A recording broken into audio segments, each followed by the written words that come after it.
Class 10th में अगर मेरा कोई फेवरेट सब्जेक्ट था ना, वो बस एक ही सब्जेक्ट था, वो था सोशल साइंस। अब इसके पीछे का रीजन मैं आप लोगों को बताता हूँ भैया। एसएसटी के अंदर खास करके जो हिस्ट्री है ना, वो मेरी बहुत ज्यादा फेवरेट थी।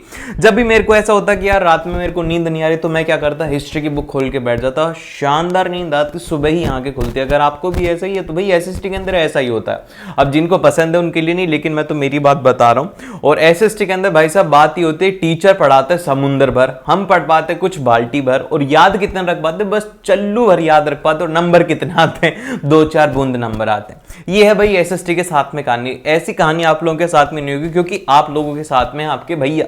अब देखो यार, ये जो सब्जेक्ट है ना, इसको करने का बहुत ही ज्यादा सिंपल तरीका है कि आपको इसको कैसे याद रखना है, स्टोरी की फॉर्म के अंदर याद रखना। भैया स्टोरी और डेटा इसके अंदर इंपॉर्टेंट है। तो आपके जितने भी चैप्टर हाफ ईयरली के अंदर आने वाले हैं भैया, कंप्लीट एक साथ मैंने रिवाइज करवा रखा। पॉइंट वाइज चीजें बता रखी कि भाई ऐसे ऐसे पॉइंट के अंदर याद रखो। और उन पॉइंट को अगर एग्जाम के अंदर लिख के आ जाओगे तो तुम्हें इतना कॉन्फिडेंस आ जाएगा कि भैया जिस एसएसटी हमें अच्छी नहीं लगती थी, अब अच्छी ये लग रही है क्योंकि नंबर इसी में आ रहे हैं। तो मेक श्योर कि भैया पूरे पूरे ध्यान से देखो। और इसी के साथ में अगर आपको इसका पेपर देखना है तो उसका भी लिंक आपको मिल जाएगा। और एक काम करा करो यार, सब्सक्राइब नहीं करते हो तुम लोग, फिर तुम्हें नई वीडियो आते पता नहीं लगता, फिर बोलते हो कि भैया एसएसटी का पेपर था आपने तो करवाया नहीं, फिर आपको मिलती नहीं है। इसीलिए क्या करना है, सब्सक्राइब करना और अपने दोस्तों के साथ में शेयर करा करो ना, ताकि ज्यादा से ज्यादा स्टूडेंट तक ही पहुंच पाए। तो फिर चलिए बिना टाइम वेस्ट किए हम लोग स्टार्ट करते हैं। तो सबसे पहले और सबसे इंपॉर्टेंट बात आता है, वो आता है नेपोली कोड, या फिर हम लोग कह सकते हैं सिविल कोड ऑफ 1804 का क्या था। तो हम लोग इसको डिफाइन क्या करते हैं, हम लोग इसको डिफाइन इस तरीके से करते हैं कि नेपोलियन जो destroy the democracy in France, की जो नेपोलियन था उसने डेमोक्रेसी को डिस्ट्रॉय कर दिया था फ्रांस के अंदर, but incorporated the revolutionary principle by the civil code. और उसने ना एक इनकॉर्पोरेट किया गया था रेवोल्यूशनरी कोड को। अब इसके क्या क्या फीचर थे, इसके बाद में सबसे पहले इसका फीचर था कि removed all the privileges based on the birth के बेसिस के ऊपर जितने भी प्रिविलेजेस थे उनको हटा दिया गया। फिर सेकंड आता है कि एबोलिश्ड द फ्यूडल सिस्टम को हटा दिया गया था। And glide system was removed. जो भी सिस्टम है इनके नाम याद रखना और इनको अंडरलाइन कर देना। जैसे कि अभी यहां पर ये क्या है, ये है ग्लाइड सिस्टम, तो ग्लाइड सिस्टम को आप अंडरलाइन कर देना, फ्यूडल सिस्टम को आप अंडरलाइन कर देना। और फिर इसके बाद में आता है कि secured by the right of property, और यहां पर जो भी राइट टू प्रॉपर्टी है वो सिक्योर कर दिया गया था। फिर इसके बाद में जो नेक्स्ट पॉइंट आता है वो आता है एरिस्टोक्रेसी। एरिस्टोक्रेसी क्या होता है, एरिस्टोक्रेसी को हम लोग डिफाइन करते हैं कि they on the estates and the property in the country side and the town house. इसकी मतलब बेसिकली ये वो क्लास थी जो कि क्या करती थी, जिनके पास में कि ईस्ट स्टेट का इनके पास में पूरा पूरा जो ओन करते थे, और उसी के साथ में प्रॉपर्टीज कंट्री साइड्स के अंदर गांवों की प्रॉपर्टीज और टाउन्स के जो हाउसेज हैं वो भी ये ओन करते थे। फिर इसके बाद में कैसे थे, ये स्पोक करते थे फ्रेंच को, एंड इनका जो नंबर था वो था काफी ज्यादा स्मॉल इन नंबर थे। And United by the common way of a life, और ये यूनाइट किससे थे, कॉमन वे ऑफ लाइफ से। देन फिर इसके बाद में नेक्स्ट आता है कि मिडिल क्लास। मिडिल क्लास क्या होती है, मिडिल क्लास में जो है they consist of industrialist, businessman and the professionals. जितने भी प्रोफेशनल्स होते हैं जैसे कि डॉक्टर, इंजीनियर, ये सब लोग मिडिल क्लास के अंदर आते हैं। फिर इसके बाद में जो नेक्स्ट आता है, यहां पर एक सबसे इंपॉर्टेंट शख्स है जिसका नाम है ज्यूसेppe माज़िनी। ठीक है, ज्यूसेppe माज़िनी का जन्म कहां हुआ था, जन्म हुआ था 1807 के अंदर हुआ था। और इनके लिए दो चीजें फेमस हैं, ये दो चीजों के लिए फेमस थे। सबसे पहले तो ये है कि यहां पर फाउंडेड द यूरोप इन बेरिन, बेरिन में इन्होंने यूरोप को फाउंड किया था। और उसी के साथ में founded the Young Italy in Marseilles, Marseilles के अंदर इन्होंने यंग इटली की स्थापना करी, मतलब कि यंग इटली को खोजा था। फिर इसके बाद में जो नेक्स्ट आता है वो आता है the age of revolution. Age of revolution का जो पीरियड था 1830 से लेकर के 1848 तक था। अब इस एज ऑफ रिवॉल्यूशन के अंदर क्या होता है कि Belgium broke away from the United Kingdom of Netherland, Netherland से बेल्जियम यहां पर हट जाता है, उससे अलग हो जाता है। और उसी के साथ में यहां पर जुलाई 1830 के अंदर क्या होता है कि जो Bourbon king of France overthrown and the monarchy was set up. और इसी के अंदर क्या होता है कि 1830 के अंदर जो बॉर्बन किंग थे फ्रांस के, उनको हटा दिया जाता है और उसी के साथ में वहां पर मोनार्की सेटअप होती है। अब यहां पे एक इंपॉर्टेंट जो इंसिडेंट है वो ये होता है कि कंजर्वेटिव ट्राइज टू कंट्रोल, इसी जो एज ऑफ रिवॉल्यूशन है इसके अंदर जो कंजर्वेटिव है उन्होंने लोगों को कंट्रोल करने की कोशिश करी, लेकिन इस टाइम तक लोगों के अंदर देशभक्ति की भावना इतनी आ गई थी कि वो सब लोग यहां पर फेल हो गए थे, तो ये नहीं चल पाया। फिर इसके बाद में आता है कि 1845 के अंदर जो वीवर्स थे सिलिशिया में, इन्होंने रिवोल्ट किया था। किसके अगेंस्ट में रिवोल्ट किया था, कॉन्ट्रैक्टर जो कि सप्लाई कर रहा था इनको रॉ मटेरियल के, उसके अगेंस्ट में यहां पर वीवर्स ने फर्स्ट टाइम के ऊपर सिलिशिया के अंदर क्या किया था, रिवोल्ट किया था। फिर इसके बाद में जो नेक्स्ट डेट है वो है 18th ऑफ मई 1848 के अंदर जो जर्मन नेशनल असेंबली थी उस बनी थी, और उसके साथ में क्या हुआ था कि 1831 रिप्रेजेंटेटिव सेलेक्ट किए गए थे। और इसको किसने अपोज किया था? इसको अपोज किया था एरिस्टोक्रेट्स जो थे, उन लोगों ने इसको अपोज किया था। फिर इसके बाद में जो नेक्स्ट पॉइंट आता है वो आता है कि hunger, hardship and the revolt, कि यहां पर भूखमरी और जो हार्डशिप है ये सब क्यों हुआ था। तो इसके पीछे के कुछ रीजंस जो कि अगर क्वेश्चन में आए तो आपको लिखना है, तो आप लोग इसको बोलेंगे कि सबसे पहला तो यह कि first half 19th Europe population increase, कि सबसे पहली जो फर्स्ट हाफ 19th सेंचुरी थी इसके अंदर यूरोप की पॉपुलेशन इंक्रीज हो गई थी।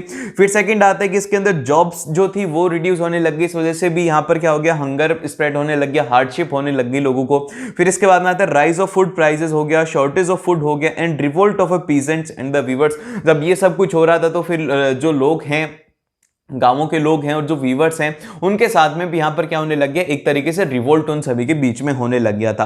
फिर इसके बाद में यहां पे दो डेट इंपॉर्टेंट है, एक तो है डेट 1861 में, 1861 जो डेट है ये है Victor Emmanuel second was a proclaimed king of a united Italy. जब इटली यूनाइट हो गया था तो उसके जो किंग थे वो थे यहां पर विक्टर इमैनुअल सेकंड। और उसी के साथ में 1871 के अंदर क्या होता है, वो होता है Persian king William one proclaimed king emperor of Germany, की जर्मनी के जो किंग थे वो थे विलियम फर्स्ट, जो कि एक पर्शियन किंग थे। फिर इसके बाद में नेक्स्ट आता है कि नेशनलिज्म इन इंडिया, कि हमारे इंडिया के अंदर किस तरीके से देशभक्ति आई थी। तो इंडिया के अंदर क्या होता है कि गांधी जी जब इंडिया आते हैं तो उनके जो आप बोल सकते हो उनके टीचर है, उनको बोलते हैं कि अगर तुम्हें इंडिया को आजाद करवाना है तो पहले तुम लोगों से मिलो, लोगों के अंदर देशभक्ति की भावना जगाओ। तो यही देशभक्ति की भावना जगाने के लिए गांधी जी ने अलग अलग सत्याग्रह करे थे, वो हम लोग देखेंगे। लेकिन नेशनलिज्म इन इंडिया जब हो रहा था तो उसमें एक क्वेश्चन इंपॉर्टेंट यहां पर यह बनता है कि what are the situation after the first world war. First world war के बाद में इंडिया के अंदर क्या क्या सिचुएशन थी। तो सबसे पहले तो यहां पर forced recruitment from the villages, की विलेजेस के अंदर जैसे कि आर्मी जाती थी, बोलती थी कि 18 प्लस के जितने भी लोग हैं उनको रिक्रूट किया जाता था, जिस वजह से लोग काफी ज्यादा परेशान होते थे। फिर इसके बाद में जब ये सब कुछ हो ही रहा था तो 1918 और 1919 में और 1920 और 21 के अंदर क्रॉप फेलियर हो गया, जिस वजह से फेमिनिज्म हुआ और जिस वजह से मिलियंस ऑफ पीपल्स इस टाइम पे मर गए थे इस कंडीशन में। फिर इसके बाद में इसमें जो फर्स्ट वर्ल्ड वॉर से क्या क्या सिचुएशन हुई थी, जैसे कि इसके अंदर जो एक इंपॉर्टेंट एमसीक्यू बन सकता है वो बन सकता है कि इनकम टैक्स इंक्रीज किया गया था और इसी टाइम के ऊपर इनकम टैक्स को भी इंट्रोड्यूस किया गया था। और इससे क्या हुआ, इससे जैसे कि अगर टैक्स इंट्रोड्यूस करोगे तो बेसिकली किसको प्रॉब्लम होगी, वो होगी कॉमन मैन को। तो यहां पर आता है hardship to a common people. और उसी के साथ में जब ये सिचुएशन हो रही थी तो यहां पर क्या होता है कि prices of essential commodities increase, और इसी के साथ में प्राइसेस एसेंशियल कमोडिटीज के भी इंक्रीज होते हैं, जिस वजह से भी लोगों को यहां पर परेशानी होने लग गई थी। और फिर इसके बाद में जो नेक्स्ट पॉइंट आता है वो आता है सत्याग्रह। अब देखो सत्याग्रह का पीछे का लॉजिक क्या था। देखो गांधी जी के पीछे इसके पीछे की एक फिलॉसफी ये थी कि if the cause is true and struggle is against injustice then no physical force is required. तो गांधी जी का मानना ये था कि अगर आपका कॉज सच्चा है और उसी के साथ में आपका स्ट्रगल इनजस्टिस के खिलाफ है तो आपको फिजिकल फोर्स की जरूरत नहीं है। तो यही यहां पे गांधी जी ने फॉलो किया। गांधी जी अलग अलग स्टेट्स में इंडिया के जाते और जो भी लोगों को प्रॉब्लम होती बिना वायलेंस के वहां पे वो सॉल्व करते थे। जैसे कि सबसे पहले उन्होंने विजिट किया था 1917 में चंपारण में, बिहार में विजिट किया था। ये मैप के पॉइंट ऑफ व्यू से भी इंपॉर्टेंट है। अब यहां पे क्या होता है, यहां पर इंडिगो प्लांटेशन जो वर्कर्स हैं वो रिवोल्ट करते हैं जो ऑप्रेसिव प्लांटेशन सिस्टम है उसके अगेंस्ट में। तो गांधी जी देखते हैं कि गलत है तो गांधी जी ने उसको गलत ही बोला और उसके अगेंस्ट में रिवोल्ट किया और लोगों को उनका हक दिलवाया था 1917 में चंपारण बिहार में। फिर इसके बाद में क्या होता है, गांधी जी फिर से विजिट करते हैं 1917 में खेड़ा गुजरात में जाते हैं। गुजरात के अंदर यहां पर किसको करते हैं, supports the peasant affected by the plague epidemic. तो यहां पर क्या होता है कि इस टाइम के ऊपर है ना बेसिकली जो क्रॉप है वो फेल हो जाती है और जो यहां पर सरकार है, ब्रिटिश गवर्नमेंट है, वो बोलती है कि आपको टैक्स पे करना पड़ेगा। तो गांधी जी इन पीजेंट्स के साथ में हेल्प करते हैं इनके और उनको अपनी पावर दिखाते हैं अंग्रेजों को और उनको पूरा पूरा टैक्स रिलैक्सेशन दिलवाते हैं। तो ये जो एक्ट है इससे क्या हुआ कि टैक्स रिलैक्सेशन मिला था खेड़ा के पीजेंट्स को।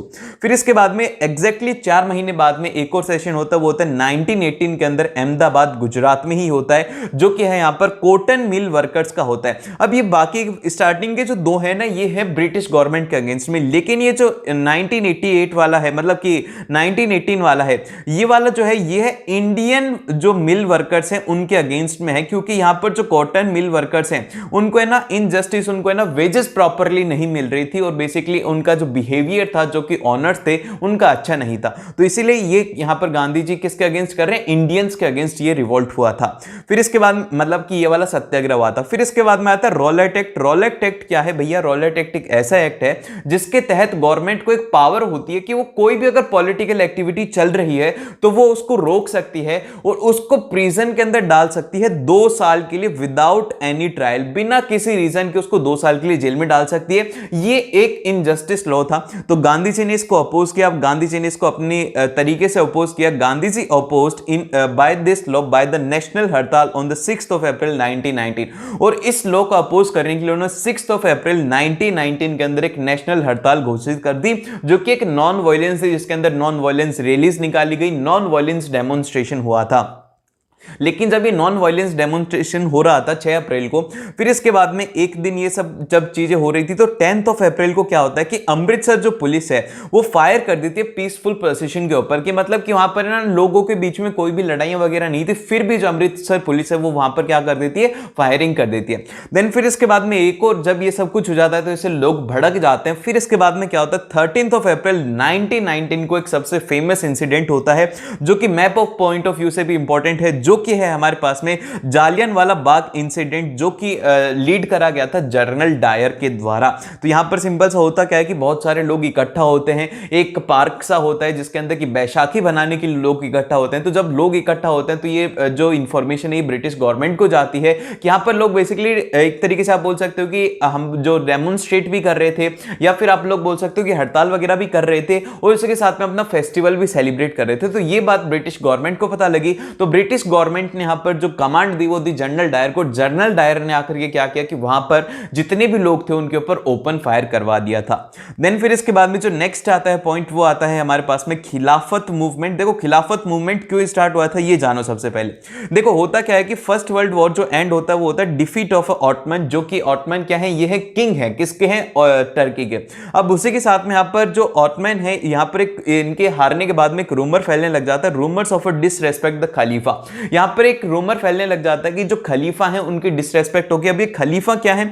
खलीफा बेसिकली मुस्लिम कम्युनिटी होती है, उनके जो स्पिरिचुअल हेड होते हैं वो होते हैं। अब लोगों के बीच में ये धारणाएं जाने लग गई कि उनके ना जो खलीफा है उनकी डिसरेस्पेक्ट हो गई, तो जिस वजह से क्या हुआ कि ये प्रोटेस्ट करने लग गए कि जो एक तरीके से है ना हमारे खलीफा के साथ में कोई भी किसी भी तरीके का जो है आप लोग डिसरेस्पेक्ट नहीं कर सकते। तो ये प्रोटेस्ट हुआ जिसको कि नाम दिया गया खिलाफत मूवमेंट। अब जब ये खिलाफत मूवमेंट हो रहा था तो ये पूरे पूरे वर्ल्ड के अंदर हो रहा था, और ये कब से लेकर के कब तक हुआ था? 1919 से लेकर के 1924 तक हुआ था। और इसी के साथ में जो इंडिया है, ठीक है, अभी इंडिया के अंदर भी ये होगा, तो इंडिया के अंदर कौन इसको लीड कर रहा था? तो इन इंडिया मार्च 1919 में एट बॉम्बे खिलाफत कमेटी फॉर्म करी गई थी। किसके द्वारा करी गई थी? मोहम्मद अली और शौकत अली ने मिलकर के खिलाफत कमेटी को बनाया था बॉम्बे में, ठीक है, ये आपको याद रखना मार्च 1919 में।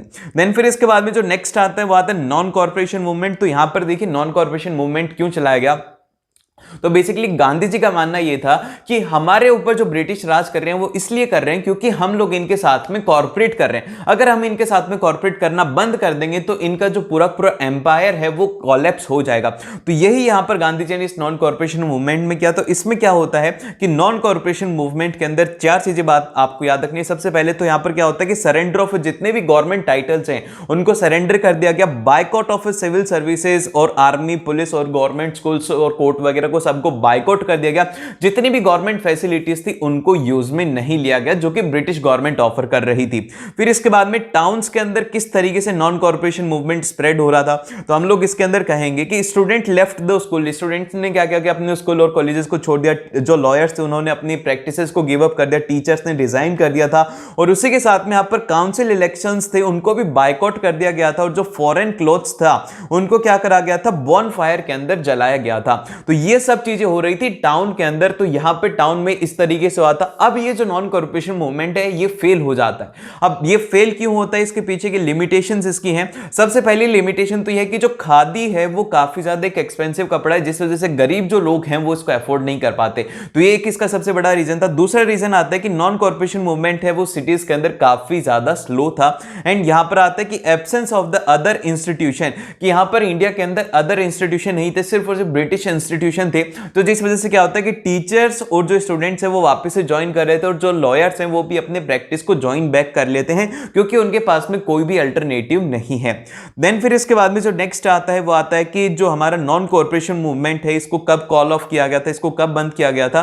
तो इसको बंद किया गया था चोरा चोरी में, यूपी में। होता क्या है कि एक पीसफुल डेमोन्स्ट्रेशन होता है जो कि बाजार के अंदर होता है। ये बात याद रखना कि बाजार के अंदर एक पीसफुल डेमोन्स्ट्रेशन होता है जो कि कन्वर्ट हो जाता है एक वायलेंट क्लैश के बीच में, जो कि पुलिस की और लोगों के बीच में होता है, जिसके अंदर की जो जितनी भी प्रॉपर्टीज है, गवर्नमेंट प्रॉपर्टीज हैं, उनको क्या किया जाता है, डिस्ट्रॉय किया जाता है। अब जब ये बात गांधी जी को पता लगती है तो गांधी जी का यहां पर दिल टूट जाता है कि यार मैं तो नॉन वायलेंस के ऊपर चलने वाला हूं और ये वायलेंस हो गया। तो इसीलिए गांधी जी ने यहां पर नॉन कॉर्पोरेशन मूवमेंट को खत्म कर दिया था।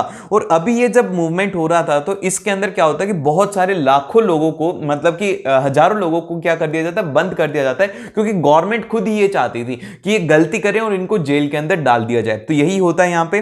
फिर इसके बाद में गांधी जी हार तो मानने वाले नहीं थे, तो गांधी जी ने क्या किया, इसके बाद में जो नेक्स्ट लॉन्च किया वो किया इसका बाप, जो कि है सिविल डिसोबीडियंस मूवमेंट। बेसिकली इसमें क्या था कि इसमें है ना इनको एक लॉ ब्रेक करना था, कोई भी एक लॉ था उसको ब्रेक करना था। इसमें ये जो फर्स्ट लॉ ब्रेक करने वाले थे वो थे सॉल्ट लॉ को करने वाले थे। ऐसा इसलिए था क्योंकि जो सॉल्ट है ये एक एसेंशियल कमोडिटी है और इसके ऊपर टैक्स नहीं होना चाहिए और ये इसकी जो प्राइसेस हैं वो भी कम होनी चाहिए। तो ये सब बातें नहीं मानी, तो इसीलिए यहां पर इन्होंने सिविल डिसोबीडियंस मूवमेंट को रिलीज किया था। तो ये क्या होता है कि कब आता है, after calling of a non corporation movement को बंद करने के बाद में ये स्टार्ट होता है। इसके अंदर क्या होता है कि कॉलोनियल लॉज वर ब्रोकन, जितने भी कॉलोनियल लॉज थे उनको ब्रेक किया जाता है एंड फॉरेन क्लोथ्स को बायकॉट किया जाता है, टैक्स को पे नहीं किया जाता और उसी के साथ में जो लिक्विड शॉप्स हैं उनको पेगडेट कर दिया जाता है।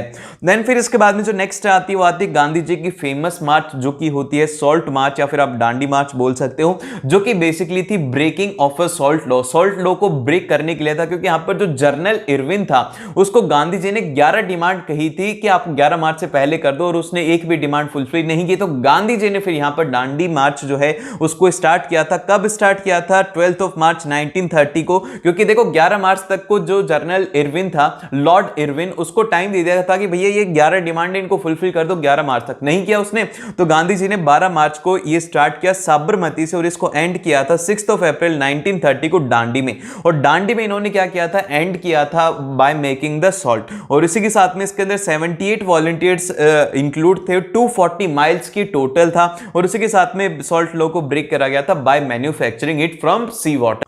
अब इसके बाद में नेक्स्ट जो पॉइंट आता है वो आता है कि on the basis of exhaustibility दो तरीके के रिसोर्सेज होते हैं, एक होते हैं रिन्यूएबल और एक होते हैं नॉन रिन्यूएबल। ये आपको याद रखना है। अब इसके बाद में जो नेक्स्ट पॉइंट है जहां से कि एग्जाम के अंदर बहुत बार क्वेश्चन आता है वो आता है सस्टेनेबल डेवलपमेंट क्या होता है। तो सस्टेनेबल डेवलपमेंट को हम लोग डिफाइन करते हैं कि development in the present without damaging the environment and should not compromise the needs of a future generation. मतलब कि डेवलपमेंट तो हो लेकिन जो एनवायरमेंट है उसको भी नुकसान और उसी के साथ में जो फ्यूचर जनरेशन है उसकी नीड्स को देखते हुए डेवलपमेंट होना चाहिए।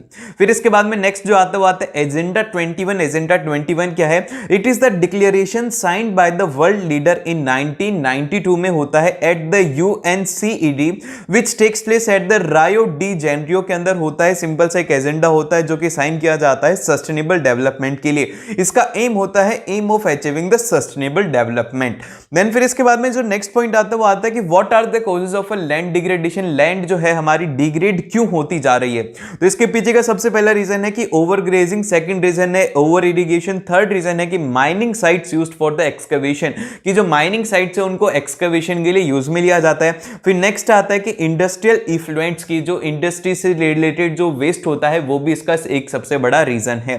फिर इसके बाद में जो नेक्स्ट आती है हमारे पास में टाइप्स ऑफ सॉइल आते हैं। तो इनको देखो मैंने अलग अलग पॉइंट्स में लिखा हुआ है तो ये ध्यान से देखना।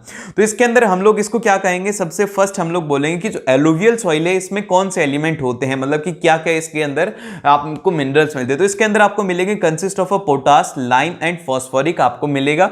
और उसी के साथ में किसके लिए यूजफुल होती है, किसकी खेती की जाती है, सुगर केन की, पैडी की, वीट की, पल्सेस और क्रॉप्स की यहाँ पे इसमें खेती होती है। और ये कहां पे पाई जाती है, नॉर्दर्न प्लेन्स में पाई जाती है जो कि पार्ट्स ऑफ गुजरात और राजस्थान है। फिर इसके बाद में नेक्स्ट आती है ब्लैक सॉइल। ब्लैक सॉइल की खास बात ये है कि rich in the soil nutrient such as the calcium carbonate, magnesium and the potash के अंदर काफी ज्यादा इसके अंदर रिच अमाउंट में होता है। और उसी के साथ में एक्सट्रीमली फाइन क्ले पार्टिकल्स होते हैं जो कि मॉइस्चर को काफी अच्छे से होल्ड करके रखती है। ये इसकी खास बात है कि एक ऐसी सॉइल है जो कि फाइन क्ले पार्टिकल्स होते हैं लेकिन इसके साथ में एक मॉइस्चर को भी होल्ड करके रख सकती है। देन फिर इसके बाद में जो नेक्स्ट आता है वो आता है red and yellow soil. Red and yellow soil क्या होते हैं कि it develops on the crystalline Ignis rock in area of a low rainfall. कि भैया सिंपल से वहां पर होती है एक इग्नस रॉक के अंदर ये होती है जहां पर कि लो रेनफॉल होता है, उस एरिया के अंदर ये ज्यादा देखने को मिलती है। And southern and the eastern part of a Deccan प्लेटू parts of मतलब कि कहां पर मिलती है साउदर्न और eastern parts of a Deccan प्लेटू हो गया और पार्ट्स ऑफ छत्तीसगढ़ हो गया, उड़ीसा में आपको देखने को मिलेगी। फिर इसके बाद में आता है लेटराइट सॉइल। लेटराइट सॉइल वहां पे मिलती है जहां पर कि हैवी रेनफॉल होता है और हाई टेम्परेचर होता है, वहां पे आपको देखने को मिलती है और बेसिकली मिलती है कर्नाटक में, केरल में, तमिलनाडु में, मध्य प्रदेश में। किस तरीके की सॉइल मिलती है? वो मिलती है लेटराइट सॉइल मिलती है। फिर इसके बाद में जो नेक्स्ट आता है वो आता है एराइट सॉइल। एराइट सॉइल क्या होता है? Basically it is a Sandy in a texture and saline in a nature. कि भैया सैंडी होती है टेक्सचर के अंदर, रेगिस्तान की जमीन ही होती है। Due to the dry climate and the high temperature की वजह से इसकी ऐसी सिचुएशन हो जाती है और ये हमें देखने को मिलती है डेजर्ट में जो कि है राजस्थान के अंदर। देन फिर इसके बाद में नेक्स्ट आता है, नेक्स्ट पॉइंट हमारे पास में आते हैं कि अलग अलग तरीके की स्पीसीज क्या क्या होती हैं। तो सबसे पहले आते हैं इंडेंजर्ड स्पीसीज। इंडेंजर्ड स्पीसीज वो होती हैं जो कि डेंजर ऑफ एक्सटिंक्शन होती हैं, कि मतलब कि वो खत्म होने वाली, अभी कुछ प्रेजेंट है लेकिन वो इस कगार के ऊपर है कि वो खत्म हो सकती हैं अगर हमने उनको कंजर्व नहीं किया तो। अब इसका एग्जांपल है यहां पर वो है ब्लैक बक हो गया, इंडियन वाइल्ड डैश हो गया। ये किसका एग्जांपल है? इंडेंजर्ड स्पीसीज की, कि ये स्पीसीज खत्म होने वाली हैं, कि अभी ये डेंजर के अंदर हैं। फिर इसके बाद में आते हैं वनरेबल स्पीसीज। वनरेबल स्पीसीज वो होती है कि population decline to such a level that likely to become endangered. कि भैया उनकी पॉपुलेशन इतनी ज्यादा कम हो चुकी है कि वो इंडेंजर्ड कैटेगरी के अंदर आने वाली है। जैसे कि यहां पर एग्जांपल के तौर पर है ब्लू शिप हो गया, एशियाटिक एलिफेंट हो गया, ये दो इसके एग्जांपल हैं। देन फिर इसके बाद में आता है एंडेमिक स्पीसीज। एंडेमिक स्पीसीज थोड़ा ध्यान याद रखना, ये एग्जाम के अंदर पूछा जा सकता है। तो ये क्या ध्यान रखोगे? एंडेमिक स्पीसीज वो होती हैं that only found in a some particular areas usually isolated by nature और द बायोलॉजिकल बैरियर। सिंपल से एक ऐसे एरिया के अंदर मिलती है जहां पे कि एक पर्टिकुलर एरिया होगा। जैसे कि जो निकोबार पिजन है वो सिर्फ और सिर्फ निकोबार के अंदर मिलेगा, वो जो मिथुन है वो आंध्र प्रदेश में ही मिलेगा और कहीं पे भी नहीं मिलेगा। तो ऐसी स्पीसीज जो कि पर्टिकुलरली एक एरिया के अंदर मिलती है उसको हम लोग कहते हैं एंडेमिक स्पीसीज। फिर इसके बाद में आती है कि एक्सटिंक्ट स्पीसीज क्या होती हैं? एक्सटिंक्ट स्पीसीज वो होती हैं जो कि स्पीसीज खत्म हो चुके हैं, कि वो अर्थ के ऊपर एग्जिस्ट ही नहीं करती हैं। जैसे कि आप इसको बोल सकते हैं कि not found in the area they found और ऑन एन एंटायर अर्थ। के भैया जहां पर वो मिलती थी वहां पर नहीं है और पूरी धरती के ऊपर भी नहीं है। तो ऐसी स्पीसीज को बोलते हैं हम लोग एक्सटिंक्ट स्पीसीज। जैसे कि पिंक हेड डक है इसका एक एग्जांपल, की जो कि यहां पर खत्म हो चुकी हैं पूरी तरीके से। फिर इसके बाद में नेक्स्ट आता है कि what are the causes of a flora and fauna. की फ्लोरा एंड फना के क्या क्या कॉजेज हैं? तो इसका कॉज है यहां पर एग्रीकल्चरल एक्सपेंशन। जैसे जैसे एग्रीकल्चर एक्सपेंशन हो रहा है वैसे वैसे फॉरेस्ट वगैरह कम हो रहे हैं, तो जिस वजह से फ्लोरा एंड फना यहां पे इफेक्ट होता है। देन फिर आता है माइनिंग। माइनिंग एक इसका सबसे बड़ा रीजन है। देन फिर इसके बाद में लार्ज स्केल डेवलपमेंट रिसोर्सेज जो हैं वो भी एक इसका सबसे बड़ा रीजन है, कि जिस तरीके से हम लोग डेवलपमेंट करते जा रहे हैं उसी तरीके से जो फ्लोरा और फना है वो भी यहाँ पे खत्म होते जा रहे हैं। फिर इसके बाद में जो नेक्स्ट पॉइंट है कि unequal access to the resources. जो रिच है उनके पास में ज्यादा रिसोर्सेज का एक्सेस है और वहीं पर जो पुअर है उनके पास में उतना एक्सेस नहीं है रिसोर्सेज का। देन फिर इसके बाद में जो नेक्स्ट आता है कि क्रॉपिंग सीजन क्या क्या है इंडिया के अंदर। ये इससे रिलेटेड एमसीक्यू क्वेश्चन में आएगा और तुम देखते खुश हो जाओगे। तो देखो इसके अंदर सबसे पहले आता है रबी क्रॉप। रबी क्रॉप को कब स्वॉन किया जाता है? स्वॉन इन अक्टूबर से लेकर के दिसंबर तक इसको स्वॉन करते हैं और उसी के साथ में हार्वेस्टिंग का जो टाइम होता है वो होता है अप्रैल से जून तक का इसका हार्वेस्टिंग का टाइम होता है। इसका एग्जांपल यहां पर वेट हो गया, पी हो गया, ग्राम हो गया, मस्टर्ड वगैरह, ये सब जो है ये होती है रबी क्रॉप्स। और वहीं पर ये जो खरीफ क्रॉप्स होती हैं इनको कहां पर किया जाता है? जब मॉनसून आता है ना, ऑनसेट ऑफ अ मॉनसून जो कि सीजन होगा मई जुलाई के अंदर, इनको क्या किया जाएगा? इनको बोया जाएगा और फिर उसके बाद में हार्वेस्ट इन द सितंबर और अक्टूबर के अंदर इनको हार्वेस्ट किया जाता है। इनके एग्जांपल हो गया यहां पर पैडी हो गया, ज्वार हो गया, बाजरा हो गया, मूंग हो गया और इसके अलावा भी बहुत सारी होती हैं जिनको कि यहां पे क्या किया जाता है? उड़द वगैरह भी यहां पे इसमें इंक्लूड होती हैं। फिर इसके बाद में जैसे कि अगर मान लो कि इन सीजन के बीच में कुछ टाइम रहता है, तो इन सीजन के बीच में जो क्रॉप्स होती है उनको हम लोग बोलते हैं जायद क्रॉप्स। अब जायद क्रॉप्स क्या होती हैं कि रबी और खरीफ के बीच का टाइम होता है, जो कि मार्च से जून तक का टाइम होता है। इसमें जैसे कि वाटरमेलन हो गया, फूडर क्रॉप्स होगी जो कि बेसिकली गाय भैंसों के लिए जो होती है ना, मतलब कि उनके चारा, वो हो गया, और उसी के साथ में ककम्बर वगैरह, ये सब इस सीजन के अंदर बनते हैं। फिर इसके बाद में जो नेक्स्ट आता है वो आता है राइस। अब राइस से रिलेटेड मैंने 4 पॉइंट लिखे हुए हैं, तो 4 पॉइंट ध्यान से देखो। सबसे पहला पॉइंट यहां पर है कि it is the second largest producer है इंडिया, सेकंड लार्जेस्ट प्रोड्यूसर है चाइना के बाद में। फिर सेकंड पॉइंट आता है कि staple from the food crop, की ये एक स्टेपल फूड क्रॉप है। और फिर इसके बाद में नेक्स्ट आता है कि it need the high rainfall, इसके लिए हाई रेनफॉल चाहिए होता है अप्रोक्सीमेटली 100 सेंटीमीटर का, और हाई टेम्परेचर चाहिए होता है इसको ग्रो करने के लिए 25 डिग्री सेल्सियस का। अब ये मेजरली कहां पर पाया जाता है? WB का मतलब है वेस्ट बंगाल में, बिहार में, छत्तीसगढ़ में, उड़ीसा में, यूपी में और तमिलनाडु के अंदर। एक बात बताऊं, अगर आपको मान लो कि आ जाए कि राइस कौन से स्टेट के अंदर और आप भूल जाते हो, तो आप एक नाम याद रखना, वो याद रखना यूपी, क्योंकि बहुत सारे ऐसे हैं जिनके अंदर की मेजर प्रोड्यूसिंग स्टेट के अंदर यूपी आता है। तो हो सकता है कि आपका तुक्का सही हो जाए, इसीलिए बता रहा हूं कि अगर भूल जाओ तो आपको क्या करना है, यूपी को मार्क करके आ जाना है। देन फिर इसके बाद में आता है वेट। वेट मतलब गेहूं। गेहूं क्या होती है? It is the main food crop in the north and the north western part of a country. North और नॉर्थ वेस्टर्न पार्ट है, वहां पर ये मेन फूड क्रॉप है। आप देखोगे कि यहां पर रोटियां वगैरह ज्यादा बनती, चपाती वगैरह ज्यादा बनती है एज कंपेयर टू अगर हम साउथ में जाते तो साउथ के अंदर लोग चावल खाना ज्यादा प्रेफर करते हैं। फिर इसके बाद में इसके लिए जो रेनफॉल की रिक्वायरमेंट होती है वो होती है 50 से 75 सेंटीमीटर की रिक्वायरमेंट होती है। इसके 2 ग्रोइंग जोन है, एक तो हो गया गंगा सतलुज वाला और दूसरा है कि ब्लैक सॉइल रीजन है डिक्कन वाला। ब्लैक सॉइल में भी ये काफी ज्यादा अच्छे से ग्रो करती है। देन फिर इसके बाद में इसके मेजर प्रोड्यूसिंग स्टेट कौन से हैं? यूपी हो गया, MP हो गया, हरियाणा हो गया, पंजाब हो गया और राजस्थान हो गया। मतलब ऊपर वाले नॉर्थ वाले हैं ना जितने भी, वो सब होते हैं यहाँ पे। देन फिर इसके बाद में जो नेक्स्ट आता है वो आता है मेज। अब देखिए मेज क्या होता है? ये होता है मक्का, और मक्का को दोनों तरीके से काम में लिया जाता है। एक तो फूड भी होता है और उसी के साथ में फूडर की तरह भी इसको यूज में लेते हैं हम लोग। अब ये कहां पर होता है? It grow well in the old alluvial soil. Old alluvial soil के अंदर ये अच्छे तरीके से ग्रो होता है। इसके लिए टेम्परेचर की मतलब की रिक्वायरमेंट होती है 21 डिग्री सेल्सियस से 27 डिग्री सेल्सियस की। और मेजर प्रोड्यूसिंग स्टेट है यहाँ पर यूपी हो गया, MP हो गया, आंध्र प्रदेश हो गया और कर्नाटक हो गया। तो देख रहे हो सभी के अंदर मेजर प्रोड्यूसिंग स्टेट के अंदर यूपी आ रहा है। देन फिर इसके बाद में आती बात है सब्सिस्टेंस फार्मिंग। अब देखो सब्सिस्टेंस फार्मिंग से रिलेटेड 5 पॉइंट है जो कि आपको याद रखना है। सबसे पहला तो ये कि practice on the small patch of land, के एक स्मॉल पैच ऑफ लैंड के ऊपर इसको प्रैक्टिस किया जाता है। एंड लेबर इंटेंसिव फार्मिंग होती है। Use of a primitive tools, यहां पर परमिटिव टूल्स का यूज किया जाता है। एंड उसी के साथ में dependent on a monsoon, monsoon के ऊपर ये फार्मिंग डिपेंड होती है। एंड इसको कहा जाता है स्लैश एंड बर्न एग्रीकल्चर भी इसको हम लोग कहते हैं। फिर इसके बाद में जो अगला पॉइंट आता है वो आता है total income of a country, कि टोटल इनकम क्या रहेगी। तो बेसिकली टोटल इनकम का सिंपल सा फॉर्मूला है कि sum of the all the income of all the resident in a country, की जो भी जितनी भी इनकम कमा रहे सभी की इनकम आप यहां पे जोड़ दीजिए। फिर इसके बाद जो नेक्स्ट आता है वो आता है पर कैपिटा इनकम और एवरेज इनकम। अब देखिए पर कैपिटा इनकम अगर आपको निकालने तो total income of a country जो कि सभी की आप ऐड करेंगे डिवाइडेड बाय में total population of a country, पूरी पूरी पॉपुलेशन से आप उसको डिवाइड करेंगे। फिर चाहे से वो कमाते हो या फिर वो बेरोजगार हो तो उनकी भी पॉपुलेशन यहां पे ऐड होती है। और उसी के साथ में एक बात याद रखना कि जो पर कैपिटा इनकम है do not give the actual situation because the small group of people having the higher income.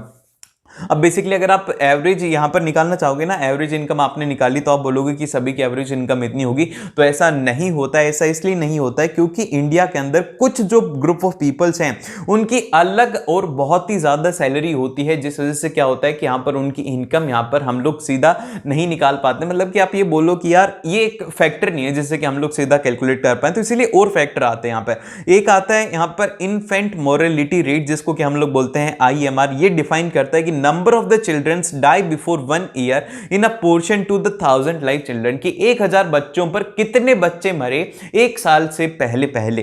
फिर इसके बाद में आता है net attendance ratio. Net attendance ratio होता है कि नंबर ऑफ द चिल्ड्रंस जो कि 14 से लेकर के 15 का एज ग्रुप है attending the school as the percentage of a total number of student of the age group of 14 से 15 तक, कि यहां पर टोटल नंबर ऑफ स्टूडेंट जो कि अटेंड कर रहे हैं स्कूल को डिवाइडेड बाय में परसेंटेज किसका होता है, परसेंटेज उसका होता है कि जो कि यहाँ पर मतलब कि टोटल नंबर ऑफ उस एज ग्रुप के लोग हैं। फिर इसके बाद में नेक्स्ट आता है BMI 2020 के अंदर ही क्वेश्चन पूछा गया था, तो इसका फॉर्मूला याद रखना वो ये है कि वेट केजीज के अंदर होता है, हाइट का स्क्वायर होता है मीटर में। अगर 18.5 से कम है तो अंडर नरिश्ड है, 18.5 से 25 तक है तो नॉर्मल है, और उसी के साथ में 25 से अगर ज्यादा है तो ये जो सिचुएशन है ये है ओवरवेट की। फिर इसके बाद में सस्टेनेबल डेवलपमेंट तो हम लोग एक बार देख ही चुके हैं। देन फिर इसके बाद में जो जरूरी आता है वो आता है प्राइमरी सेक्टर। प्राइमरी सेक्टर क्या होता है कि प्राइमरी सेक्टर के अंदर क्या होता है कि good produced by the exploiting the natural resources, natural resources के थ्रू ही यहां पर गुड्स को प्रोड्यूस किया जाता है। जैसे कि एग्रीकल्चर हो गया, एग्रीकल्चर के अंदर हम लोग खुद से नहीं करते, हम लोग सिर्फ और सिर्फ खेती करते हैं। फिशिंग हो गया, डायरी हो गया, तो मतलब डायरी नहीं डेयरी, तो यहां पर क्या होता है कि हम लोग क्या कर रहे हैं कि हम लोग नेचर को यूज कर रहे हैं जिससे कि हम लोग गुड्स को जनरेट कर रहे हैं। फिर इसके बाद में आते हैं सेकेंडरी सेक्टर। सेकेंडरी सेक्टर के अंदर क्या होता है कि these are the activities in which the natural product are changed into the other form through the manufacturing. Manufacturing करके आप किसी एक प्रोडक्ट से एक दूसरा प्रोडक्ट बना रहे हो, प्राइमरी से आप एक नई चीज को मैन्युफैक्चर कर रहे हो, तो उसको हम लोग बोलते हैं सेकेंडरी सेक्टर। इसको हम लोग इंडस्ट्रियल सेक्टर भी कहते हैं। जैसे कि मिल्क से आप क्या बना रहे हो, आइसक्रीम बना रहे हो, कॉटन से आप बना रहे हो क्लोथ, तो क्या कर रहे हो आप यहां पर कुछ ना कुछ एक नया मैन्युफैक्चर कर रहे हो प्राइमरी सेक्टर से। फिर इसके बाद में जो नेक्स्ट आता है टर्शरी सेक्टर। टर्शरी सेक्टर क्या होता है, basically they do not produce any goods but they provide services, कि ये एक ऐसा सेक्टर होता है जिससे कि कोई भी गुड्स वगैरह जनरेट नहीं होते, बेसिकली सर्विस प्रोवाइड करता है। जैसे कि यहां पर हम लोग इसको सर्विस सेक्टर भी कहते हैं, जैसे कि ट्रांसपोर्टेशन हो गया, बैंकिंग हो गया, एजुकेशन हो गया, ये सब जो चीजें हैं ये क्या है, ये है सर्विस, तो कि एक हमारे एक सोसाइटी को क्या करनी है, एक सर्विस प्रोवाइड कर रही हैं। फिर इसके बाद में जो नेक्स्ट आता है वो आता है जीडीपी। जीडीपी क्या है हमारे पास में, वो है ग्रॉस डोमेस्टिक प्रोडक्ट है। जीडीपी होता क्या है, जीडीपी को हम लोग डिफाइन क्या करते हैं, जीडीपी को हम लोग बोलेंगे कि GDP is a value of all the final goods and the services produce with in a country during a particular year, कि भैया जितने भी हमारे इंडिया मतलब कि जितने भी हम लोगों ने गुड्स प्रोड्यूस किए पूरी साल भर के अंदर, उसका जो सम है वो होता है जीडीपी।